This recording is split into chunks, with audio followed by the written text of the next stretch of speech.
Good evening বন্ধুরা, আজ হলো 14 আগস্ট বৃহস্পতিবার। আজকের সন্ধ্যার বিশেষ বিশেষ খবরগুলি হলো: ট্রাইবেল বেল্ট ব্লক নিয়ে সমঝোতা নয় বললেন মুখ্যমন্ত্রী হিমন্ত বিশ্ব শর্মা। শিলচরে কৌশিক, শ্রীভূমি করিমগঞ্জে কৃষ্ণেন্দু পাল ও হাইলাকান্দি জেলাতে ডিসি পতাকা তুলবেন। গরুকে জাতীয় পশুর তকমা নয় সংসদে কেন্দ্র, এবং নাগরিকত্ব হওয়ার আগেই সোনিয়া গান্ধীর নাম ভোটার তালিকায়। তাহলে বিস্তারিত খবরে যাওয়ার আগে অবশ্যই ভিডিওতে একটি লাইক দিয়ে চ্যানেলটি সাবস্ক্রাইব করুন এবং ফেসবুক পেজটি ফলো করে ভিডিওটি শেয়ার করুন। এবার শুনুন বিস্তারিত খবর। প্রথম খবর, ট্রাইবেল বেল্ট ব্লক নিয়ে সমঝোতা নয় বললেন মুখ্যমন্ত্রী Himanta Biswa Sarma. Tribal belt end block নিয়ে গত প্রায় 10 বছরে কোনো আপোষ করেনি সরকার, ভবিষ্যতেও করবে না। উল্টে রাজ্যে 66 গ্রামে নতুন করে micro tribal belt end block বানানোর কাজ হাতে নেওয়া হয়েছে। বিধানসভা নির্বাচনের আগেই তা ঘোষণা করা হবে। ট্রাইবেল বেল্ট এন্ড ব্লক নিয়ে প্রদেশ বিজেপি সভাপতি দিলীপ শইকিয়ার মন্তব্যকে ঘিরে বিতর্ক চলাকালীন বুধবার কোকরাঝাড়ে দাঁড়িয়ে এই মন্তব্য করেন মুখ্যমন্ত্রী হিমন্ত বিশ্ব শর্মা। তিনি বলেন, রাজ্যে প্রায় 10 বছর ধরে ক্ষমতায় রয়েছে বিজেপি সরকার, আর বিজেপি ক্ষমতায় থাকলে ট্রাইবেল বেল্ট এন্ড ব্লক প্রত্যাহার করা হবে না, বরং নতুন করে 66 গ্রামে micro tribal belt end block বানানোর প্রস্তাব নেওয়া হয়েছে। ট্রাইবেল বেল্ট এন্ড ব্লক ভেঙে দেওয়ার কথা স্বপ্নেও ভাবে না বিজেপি। এদিকে বিসিডিসির ব্যবস্থার বিরুদ্ধে এদিন সরব হন মুখ্যমন্ত্রী হিমন্ত। তিনি বলেন, বিসিডিসির ব্যবস্থা উল্টে দেওয়া হবে না, কিন্তু ক্ষমতা এলে বিসিডিসি গুলোতে নির্বাচন হবে।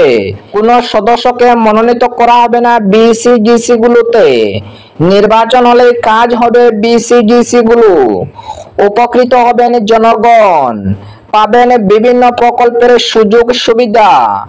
তিনি আরো বলেন, বর্তমানে নিজেদের ইচ্ছামতো কাজ করেছে বিসিডিসিরা, জনগণের প্রতি দায়বদ্ধ নয় তারা। অপরদিকে শিলচরে কৌশিক, শ্রীভূমিতে কৃষ্ণেন্দু ও হাইলাকান্দিতে ডিসি পতাকা তুলবেন।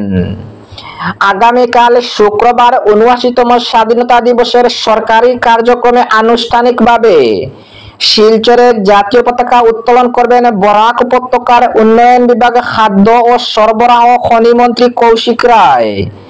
শ্রীভূমি করিমগঞ্জ জেলায় জাতীয় পতাকা উত্তোলন করবেন মিন, পশুপালন ও পশু চিকিৎসা দফতরের মন্ত্রী কৃষ্ণেন্দু পাল।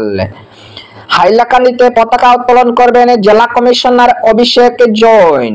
অপরদিকে গরুকে জাতীয় পশুর তকমা নয় সংসদে কেন্দ্র, এদেশের জাতীয় পশু বাঘ, কিন্তু এত বছর ধরে এই তকমা পেলেও এবার কি গরুকে জাতীয় পশু বলা হবে?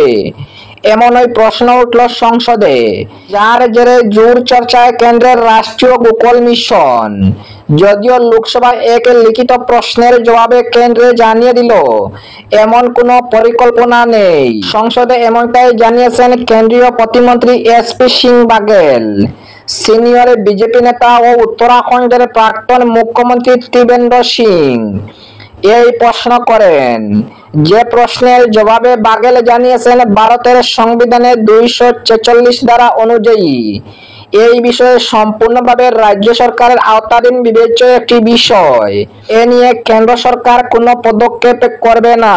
এবং আজকের শেষ খবরটি, নাগরিক হওয়ার আগেই সোনিয়া গান্ধীর নাম ভোটার তালিকায়। কারচুপিতে নির্বাচন কমিশনের সঙ্গে হাত মিলিয়েছে বিজেপি। বিরোধীদের অভিযোগের জবাবে গত বুধবার পাল্টা আক্রমণে শোনালো গেরুয়া শিবির। দলের নেতা ও প্রাক্তন কেন্দ্রীয় মন্ত্রী অনুরাগ ঠাকুর দাবি করেন, ভারতীয় নাগরিক হওয়ার আগেই কংগ্রেসের প্রাক্তন সভাপতি সোনিয়া গান্ধীর নাম 45 বছর আগে বেআইনিভাবে ভোটার তালিকায় তোলা হয়েছিল। অনুরাগের অভিযোগ, 1980 সাল থেকে 1982 সাল পর্যন্ত, অর্থাৎ ভারতীয় নাগরিক হওয়ার 1 বছর আগেই ভোটার তালিকায় ছিলেন সোনিয়া গান্ধী। এই অভিযোগ সোশ্যাল মিডিয়ায় তোলেন বিজেপি নেতা অমিত মালব্য। তিনি একটি 1980 সালের ভোটার তালিকার অংশবিশেষ ফটোকপি পোস্ট করে লেখেন, যদি এটাকে সরাসরি নির্বাচনী জালিয়াতি না বলা হয় তবে আর কোনটাকে জালিয়াতি বলা হবে।